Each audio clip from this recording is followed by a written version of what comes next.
അവിടെ ഞാൻ എന്താണ് ഇത് നെറ്റ് പോയി King ഞാൻ Haya മോനെ King Haya ആണ് പ്പോഴത്തേക്കില്ലേ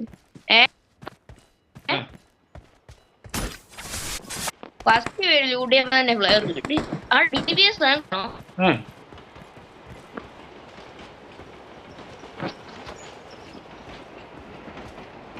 സ്മോക്ക് എടുത്തേ സ്മോക്ക് ഉണ്ടാവോ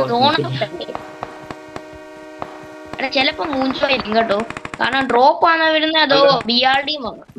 ആണോ അല്ല ഡ്രോപ്പ് അല്ല ഡ്രോപ്പാ എടാ നമ്മള് സോണിന് മാത്രമാണ് സോണിന് പുറത്ത് നിന്നല്ലേ മറ്റേത് വരുള്ളൂ അതറിയാമോ BRDM അതല്ല മറ്റേ ആർമർ പേഴ്സിങ് ഉള്ളത് അല്ല ആർമർ അതെ എന്താടാ ബുള്ളറ്റ് പ്രൂഫിങ് ഉള്ളത് ആർമർ പേഴ്സിങ് അല്ല നീ എന്താ വന്നില്ലേ കൂട്ടല്ലേ